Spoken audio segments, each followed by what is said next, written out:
All right, you're good. Just want to make sure. Good evening, folks. I'm Bill Murphy, and welcome to another exciting edition of Sports Insanity Network's Thursday Night Gridiron.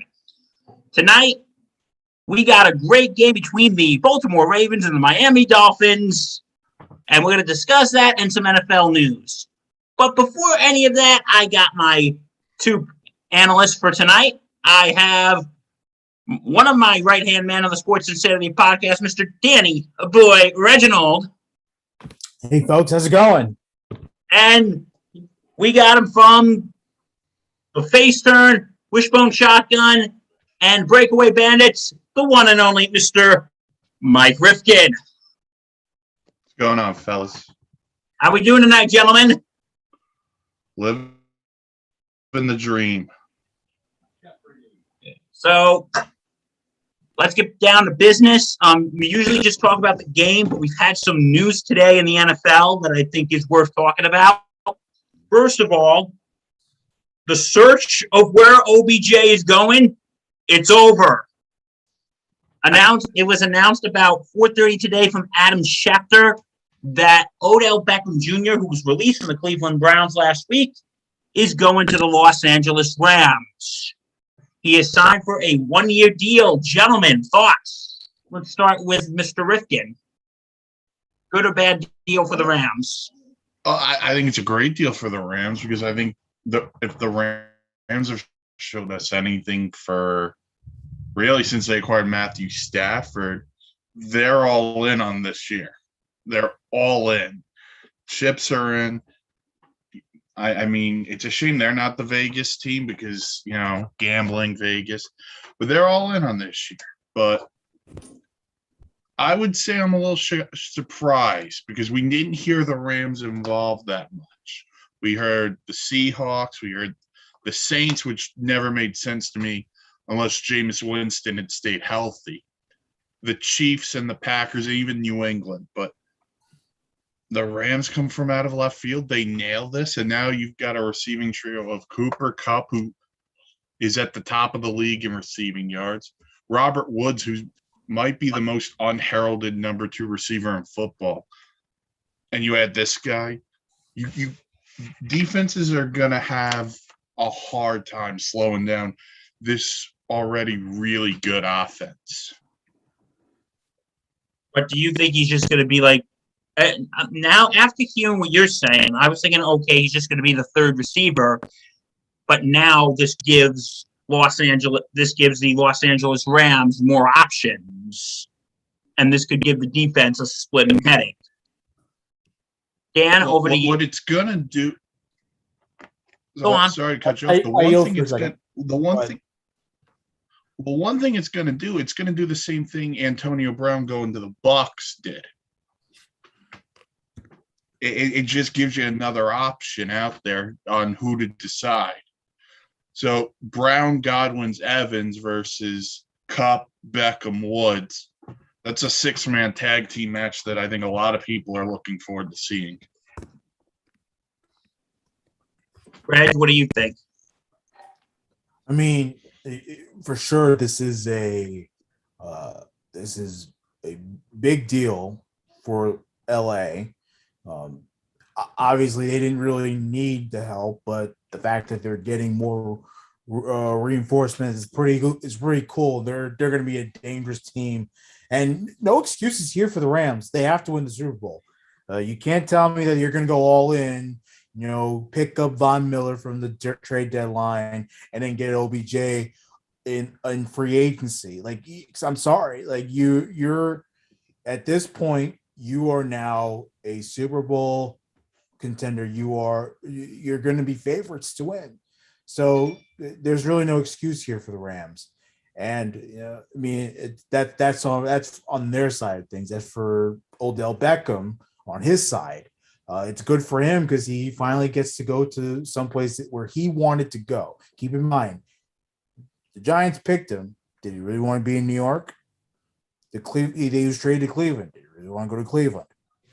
So now he's in a place where he wants to go, where he can shine, where he believes he fits best. and where he's ultimately going to be happy. So I think it's a win for both sides. But now, again, no excuses for LA. Yeah, but because here's the thing: when Beckham went to the Browns, they said the Giants basically sent him there to die, and the Giants basically sent him there to die. And now he's saying with the Rams, he said, "I want to be with a playoff contender. I want to be with a playoff contender and a team that can win." And he's got that in the Rams. Well, he kind of had that in Cleveland too. I mean, Cleveland was a couple of plays away last year. I know he had torn his ACL, so this isn't a fault of his. But Cleveland's a couple of plays away last year of beating the Chiefs in Arrowhead and going to the AFC title game. So to say Cleveland's not a winner right now, I know the issues with him and Baker aside, but it's just it's a bad look when you get yourself run out of town like that. So he's got a lot to prove. Yeah, absolutely right. And we're going to have to see. And do you gentlemen think that with Odell Beckham Jr., do you think the Rams are going to be giving a certain team in Tampa Bay a little bit of a headache? I thought they were anyway. They beat the Bucs earlier this year. This can make it even worse. Hey, what do you think? The Bucs' Achilles heel's their secondary, so. What do you think, Reggie?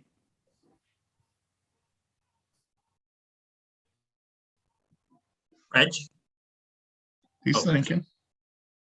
I don't know if it was him or my connection, because my connection's been weird. Yeah, no. I mean, what's weak though? Let's think about what's weak. I don't know I just don't quite understand why would that even be brought up? No. Fair point. Okay. So Los Angeles, we're gonna have to see what OBJ is gonna do there. Yeah, he'll be explosive. He'll be explosive for sure. I think that I honestly think, I don't think he was just a good fit for whatever the Browns offense was, whatever the quarterback Baker Mayfield is. And clearly it was shown from time to time, he was off the field for certain things, injuries and stuff. But what I'll say is that he's a good fit now for the Rams for sure, because, it gives him another weapon. I don't know if he was a good fit for Cleveland. We saw for time to time he wasn't. So it's definitely better for him. And it sucks that it had to end in Cleveland in a very sour way. But again, it's just a good fresh start for him. Well, it's gonna be, like I said, that excuse me. That Rams offense is going to be even deadlier now. Right. So we will have to wait and see with that. And there was other news going on in the NFL today. Big news.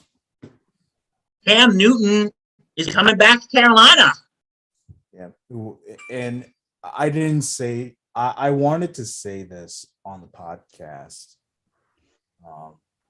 But didn't get a chance to because I was so caught up in the fact that Sam Darnold just sucks. And I want him to do well.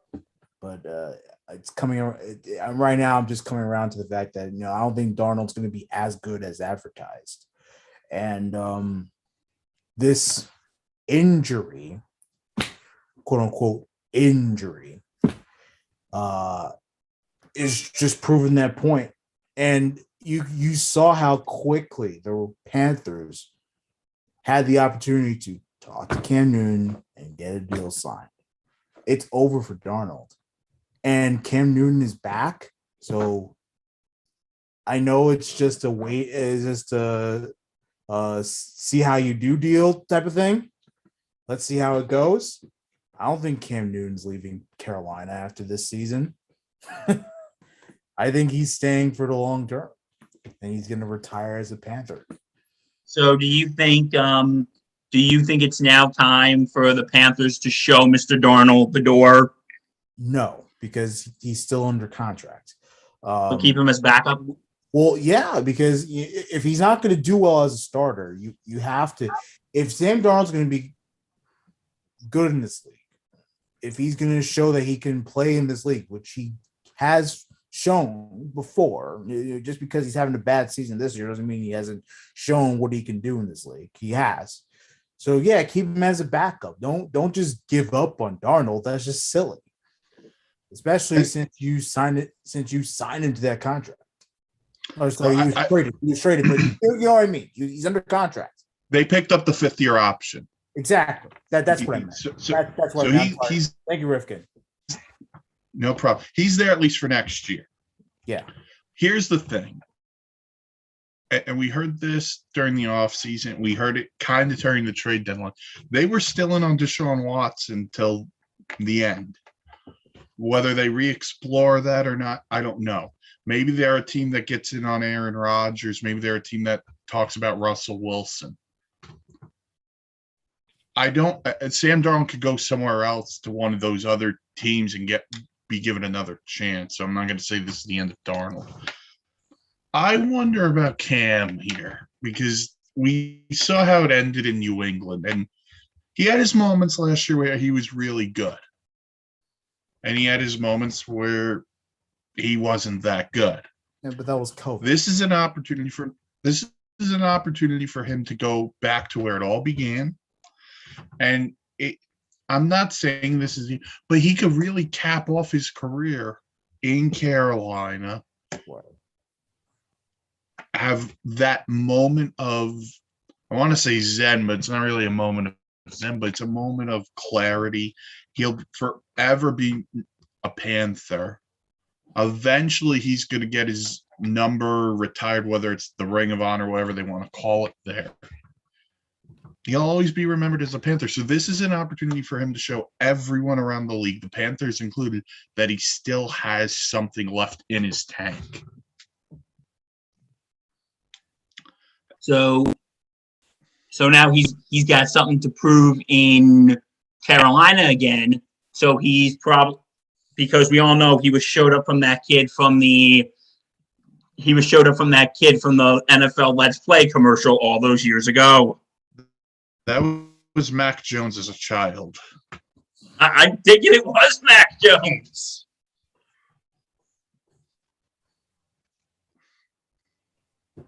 We lost Bill. So yes, so the Carolina Panthers, they signed Cam Newton definitely the rest of this season. I don't think he's leaving Carolina. I think he stays there for the rest of his career, and I think he starts the rest of his career because I don't see them just being like, oh well, let's see how he does for us here and then say bye bye. No, this is a showcase for him. Right. He's showcasing himself to them and the rest of the league what he can do. Right. He's not playing this week, obviously. He just signed today, so he's not going to play. But come next week, he'll probably be the Panthers starter, and we'll wait and see what happens. But from now till the end of the season, it's all about evaluating how he plays. Yeah, and look, it's good for Cam Newton. He again goes back to where he started. It's a good feeling for him, and the Panthers fans, they love it. They want him back. They want him back so badly. Face of the franchise. Yeah, and look, it was a bad way to end it, but I'm glad that the owner and Cam Newton reconcile. Cam Newton's going to get used to the Matt Rule system, which, has its flaws, but I think someone like Cam Newton who can deal with anything. I mean, he dealt with the Belichick or Josh McDaniels, really. But you know what I mean. He dealt with that type of system for a year. So, and he thrived in it until he got sick. So I think he can thrive. Bill. We still can't hear Bill. Mike. We still do not hear Bill. All right, so that's Cam Newton to the Panthers. And look, the Panthers had a great start to the season. 3-0. It's kind of been a downward spiral since. Whether you want to blame that to Sam Darnold, you want to blame it to the competition, however you want to do it. But someone's got to explain how you go from 3-0, and I think they're 4-4 currently. So that's the problem in Carolina. As we try to reconcile with Bill, but he's having technical difficulties. We're going to move on to tonight's game, which features the Baltimore Ravens and the Miami Dolphins. Let's start with the Ravens here, Dan. 6-2, coming off a really good win against the Minnesota Vikings, 34-31 in overtime. Your overall thoughts on the Ravens? The Ravens tend to get off to very slow starts, and that's what's very concerning for Baltimore. I know they're facing a Miami team, and you've seen this team all season, where they really haven't been good in the passing game. Well, passing game's okay. You know, they have Waddle and Gesicki. You know, they're good. They're two good receivers there. But the running game definitely hasn't been very good. Mm-hmm. And the O-line cannot protect for crap. So they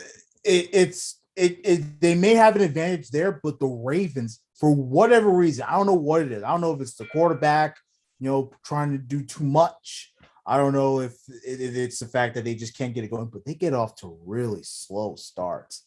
And it's a concern for Baltimore if they want to win this game, like early, like handily beat them. It's a concern. It really is. Oh, I absolutely agree. Go ahead, Bill. Yeah. So yeah. Speaking of the Ravens, I want to ask about Lamar Jackson. Where do you think he is in the MVP voting right now? For me, he's the guy who would win it. I'd give it to him. You know, Dan, you just brought up the number of, you know, they start slow. 3 of their 8 wins, they've trailed by double digits. Yeah. And I think there's a time when we see the votes for this stuff on the awards and stuff. Everyone looks to team records, this and that. I don't think there's a better individual performance we can point to than Monday Night Football when the Ravens beat the Colts, where Lamar Jackson told, what was it, 400 of the 442 yards or whatever it was of total offense for the Ravens. The V in MVP is valuable. I don't think there's a more valuable player in the NFL to their team than Lamar Jackson. Yeah. And he will earn that when they pay him this offseason. 100% agree. I think Lamar Jackson is going to be a very serious MVP candidate this year. He has 2,209 passing yards and 13 passing touchdowns. And also rushing, he has 97 rushing attempts, 600 rushing yards, and 2 rushing touchdowns. Yeah. I mean, Lamar is always going to be an MVP candidate just by his style of play. It's a weird style of play, but who in the NFL isn't when you're a quarterback? Like, you know, nowadays you have quarterbacks that are basically running backs with an arm. So it's like the game has changed, and it's changed to a point where, you know, anyone can have a great performance every week. So I think Lamar is always in that conversation. It's just about who's better than Lamar that could ultimately propel him to them to a MVP rather than Jackson. Here's the thing. You know what's coming from the Raven offense, and you just can't stop it. Exactly. Yeah. Teams haven't stopped it. Exactly. And I love that pickup of Le'Veon Bell. Like you Mhm. can tell he's been very and it's been hard for Le'Veon. Past couple of years, Gase didn't like him in New York, so he was used improperly. Then he goes to the Chiefs, doesn't really contribute much to a failed championship run. And then now he's with Baltimore, where they're very much committed to him. He's older, but they're very much committed to using him. And he's a tough dude. That's a tough son of a bitch there. So he has been huge for that running game. Him, Devontae Freeman, Yeah. Latavius Murray, all three of them. You're talking about veteran running backs who know what they're doing after J.K. Dobbins tore his ACL, unfortunately. And This offense is they've been handed a tough deck, and they've done everything they can to stabilize that situation. and they're top the division right now with the rest of that AFC North just not being very consistent, and it should be a I mean, Cleveland's had their own issues. Cincinnati thumped them in their own stadium. Then they come out and get thumped by Cleveland and lose to the Jets. And the Steelers are hanging around somehow, but it's a fun AFC North. Yeah, it really is. It's pretty cool, Bill. Yeah, I just want to. I was about to ask, where do you think they stack up in the rest of the AFC? But it seems that question's already somewhat been answered. But they are if the postseason were to begin today, they would have a number 2 seed in. They'd be seeded number 2. And the remaining schedule is the following for the Baltimore Ravens. After tonight, they have the Chicago Bears next week. Then they have the Browns. Then they have the Steelers in Pittsburgh. Then they have the Browns again in Cleveland. Then they got the Pack, the Bengals in Cincy, the Rams, and closing out with the Steelers at home. Where do you see this team going for the rest of the year? I've said on Wishbone, this was my Super Bowl pick, the Ravens. So I'm going to stick with that right now. I think they can go to the Super Bowl. It's going to be difficult for them. They have some injuries and some other concerns, but I think they can get there. I think what we've learned is Lamar Jackson's really good, but John Harbaugh is a really good football coach, and you have to trust John Harbaugh in this situation. And look, I think looking at that schedule, they owe Cincinnati a favor after what Cincinnati did to them in their stadium. And then the 2 Pittsburgh games are always intense. And then the 2 Cleveland games, what we talk about in the offseason? How good is Cleveland? I think everyone underestimated the Ravens in the offseason by talking about Cleveland, the Bills, the Chiefs, the Titans once they got Julio Jones. The Ravens are sitting there, feet up, going, we're not dead. Go talk about these other teams. We're still alive. Like I said, if the season were to end today, they'd have a number 2 playoff seed in. Yeah, and again, the Ravens, they're a very resilient football team. So they really always give themselves a chance to win. It doesn't matter like if they're down or whatever. It's a good football team. And Griffin, you mentioned Harbaugh. Harbaugh is someone who's been there for so long through many different types of teams. Like it's pretty incredible. Joe Flacco years, and now he's got Lamar.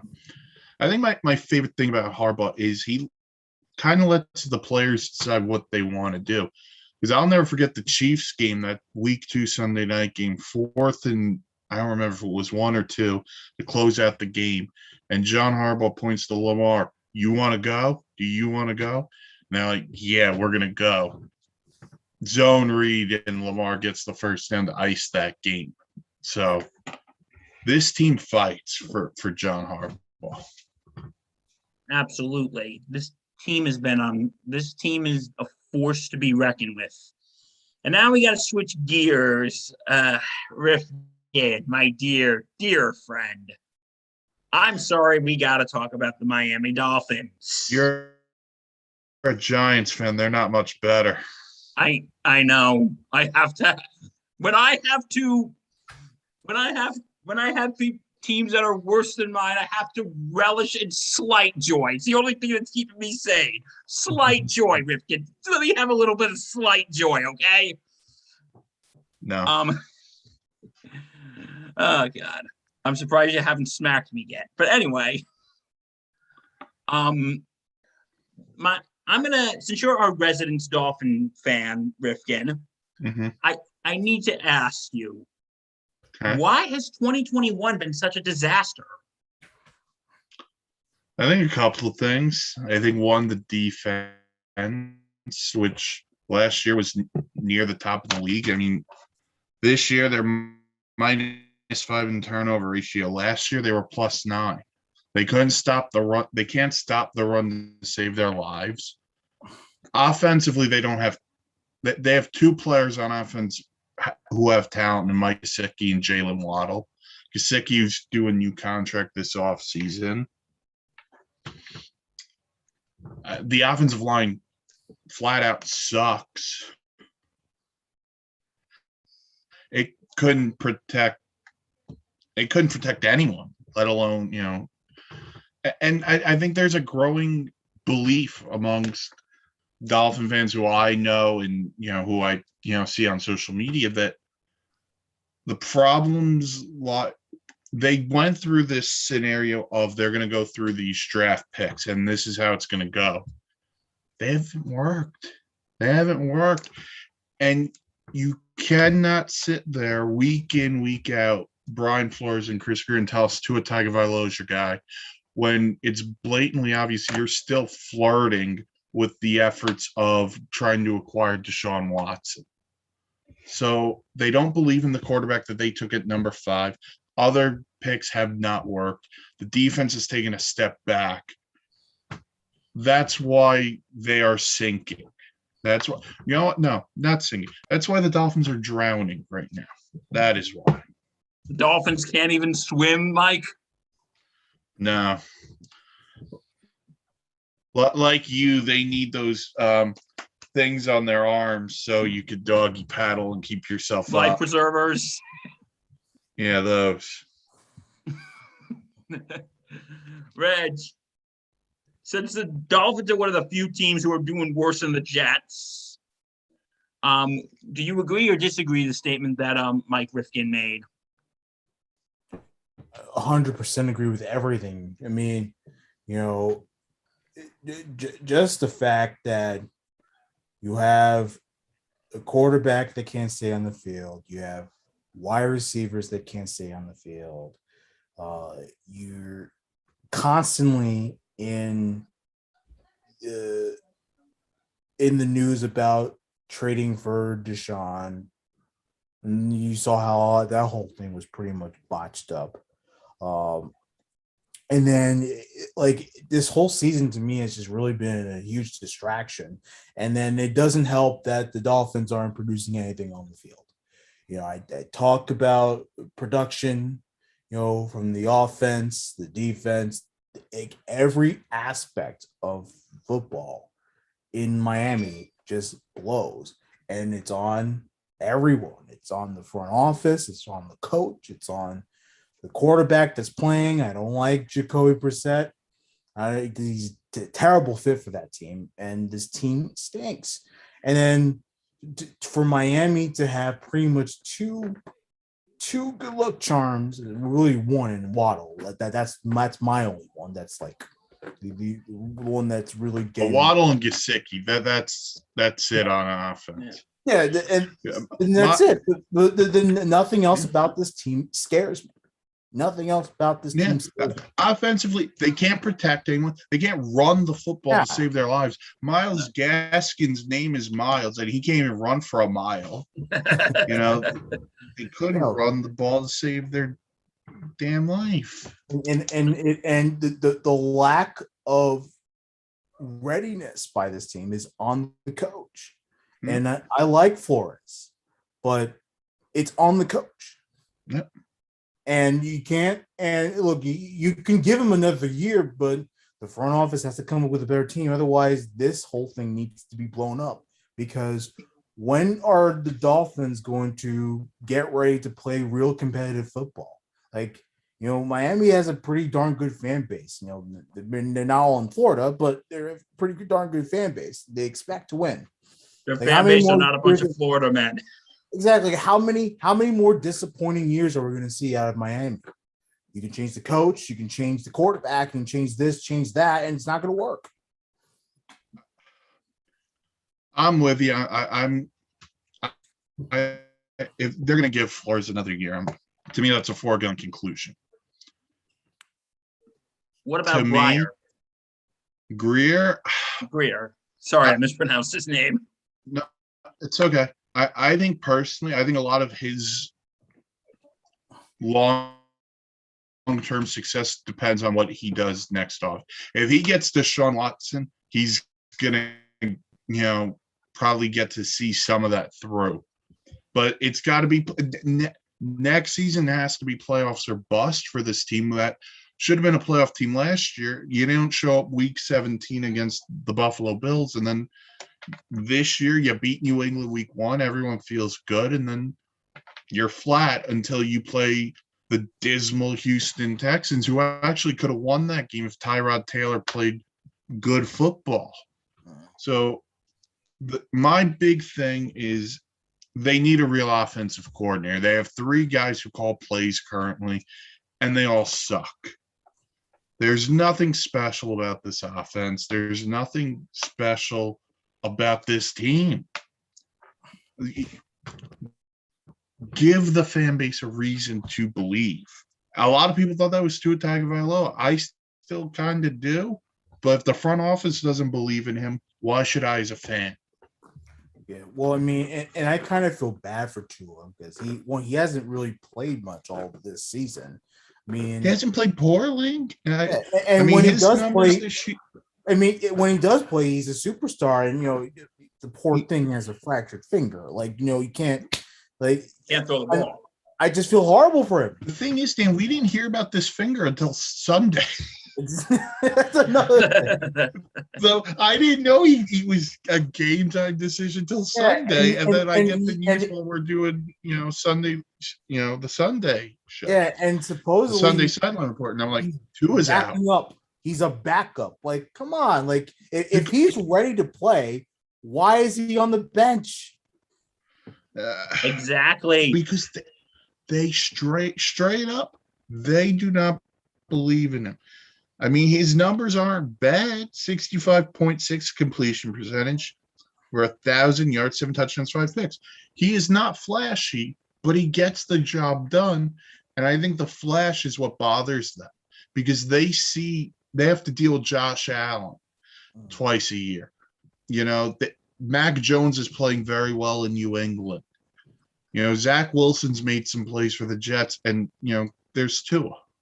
He's not making the big throw. He's not doing that. He's very safe with the football. But if you, I'm going to say this. Go ahead, Rifkin. I'm going to say this, and then wherever you guys want to go, we can go.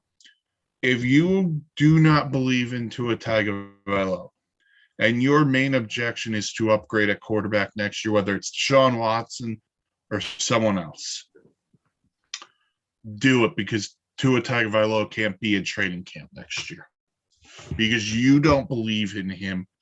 He's going to second guess everything he does, and you're going to ruin the young man's career. Yeah, definitely. He can't be a Dolphin next year. Yeah, and again, the hope is that they find not only just a quarterback, but they give them some help on that line, man. Like, they get eviscerated. Listen, if there's Dolphin scouts listening to this, and I know there are, work the offensive line. Get me Kenneth Walker, the running back out of Michigan State, and let's spend some money on receivers. Will Fuller's is a big bust. You just paid him to be Will Ferrell this year, basically. They've done the same amount of work for the Dolphins. Or just hire Rifkin for offensive always coordinator. Hurt. Devontae Parker's always hurt. I'd rather do the scouting than be the OC, to be honest with you. Miami, if you're listening, always get Mike to be your scout. Devontae Parker's always hurt, so you're working with Waddle and Gesicki. That's it. You need other things. You're relying on Mac Hollins. If I went and showed people a picture of Mac Hollins, I don't think 90% of America would know that's a starting wide receiver in the NFL. Get him help for that line. Defense also has to be better. I mean, defensive coach got to have good defense. They need a pass rush. Boom. You paid Xavier Howard, you paid Byron Jones to be lockdown corners. They can only do so much if there's no pass rush. Yeah. And if the offense doesn't do anything, it only makes defense worse. That's Miami, dude. Yeah. Rifkin, my deepest sympathies. But again, I have nothing to beat my chest about. Listen, spoiler alert, Bill. When this dreadful season is over, I will write a piece on this dreadful season for the website. And I'll probably be writing a piece about my team as well, Mike. So I'll do a whole statement address on them. We could have so much fun with it. So when we play each other in a couple weeks, is it going to be basically who's less pitiful? Oh, the Giants are. I don't know if there is a game on the schedule remaining that the Dolphins are going to win. They may beat here's the thing. They may beat the Jets once, and that might be it. You're being too kind to the Jets. I don't think they're going to win. Listen, the Dolphins could be playing the Lions tonight, and I might have even picked the Lions. I totally understand. I disagree with you about the Jets, but I understand. Did you put money on the Lions like last week or 2 weeks ago or something, Mike? What? Yes, that was when he bet the Bengals and the Lions. I had the Bengals, I had the Lions, I had a couple of others that didn't help. Mike, I have made the spreads kill me. I have made an executive decision. I am not going to you for gambling advice. Listen, you could. I won 1 week, and that was really it. So, God bless him. I'm not a real gambler, so. Yeah. Okay, it is time for the 5. Okay. The first number 5 is who are the top 5 greatest Ravens of our lifetime. Let's start with Danny Boy Reginald. Oh, God. I didn't review this. Let's see. You have Ray Lewis. Let's see. I'm going to go with Ed Reed. I'm going to go with Joe Flacco. Lamar. The name's blanking on me. I'm sorry. That's my 4. We'll let this one slide. That's my 4. Yeah. Riff, what do you got, buddy? For me, I've got Justin Tucker at 5. I got Lamar at 4. I think he's done enough already. Already won an MVP. Could be well on his way to a second. 3, I put Terrell Suggs. I was a big T-Sizzle guy, so I'll go Terrell Suggs. That was a 2 is Ed Reed. And 1's easy. It's Ray Lewis. I think for my money, the best linebacker of our generation. Yeah. Mine is Justin Tucker, Joe Flacco, Lamar Jackson, Ed Reed, and Ray Lewis. Yeah. Charles Suggs. That was the guy I was thinking of. I like Suggs. I like Suggs too. I should have put him on that list. But anyway, now top 5 greatest Dolphins of all time. Riff, what you got? I'm going to start with you since you're the Dolphin fan. So I put Cameron Wake at 5. Talk about a guy who was on a lot of bad teams. Still at 100.5 sacks, 22 forced fumbles. 4. This is really for the people who want to just light one up. This is Ricky Williams. I don't think the Dolphins in my lifetime have had a more dynamic playmaker on offense. 3, Sam Madison, one of the best cover corners in team history. 2, Zach Thomas, and 1 is Jason Taylor, who just a legend. 2-time former defensive player of the year, 146 Hall of Famer. Okay. Reggie, over to you. So, I mean, again, didn't think about this. I am going, let's see, Tannehill. I love seeing Ryan Tannehill play quarterback for the Dolphins. I mean, I didn't see Marino, but, he's definitely in that category. He's definitely in I that love how category. people just chime in with Marino thinking that was their lifetime. Yeah. I'm gonna go. I'm also gonna go the route of Zach Thomas because of how big of a linebacker he was, how great he was. I'll take Shula, coach. Yeah. And then I'm Rest going in with peace. my number 1 guy, Mr. Jason Taylor, because he was on the Jets. That one season where they went to the AFC Championship. Yeah, he was with Rex.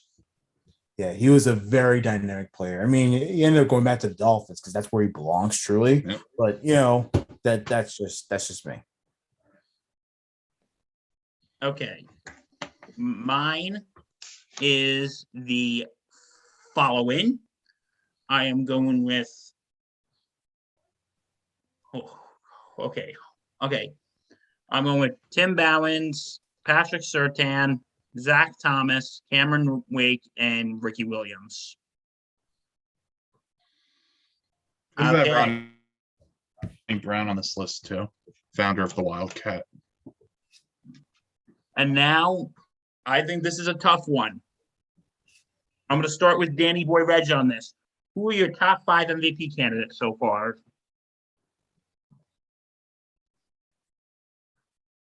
Top 5 MVP candidates so far.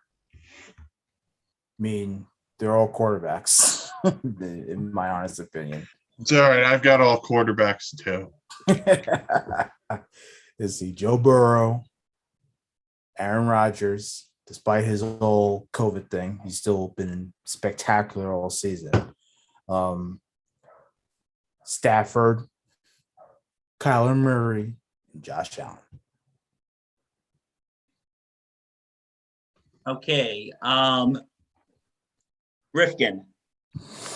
I've got Stafford, 68.2 completion percentage, 23 touchdowns, 6 picks.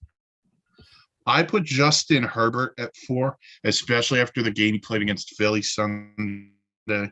66.1, 18 touchdowns, 6 picks for the first place Los Angeles Chargers of San Diego. Kyler at 3, 72.7 completion percentage, 17 touchdowns, 8 picks. I think he's added 3 touchdowns on the ground. 2, Tom Brady, ageless wonder, 67.3 completion percentage, 25 touchdowns, 5 picks. And we went over Lamar earlier, and I think Lamar is number 1. You could have had a number of guys. Dak could be on there. Josh Allen could be on there. Yeah. But, the Jaguars, Josh Allen could be on there. I would put Lamar and Brady in there.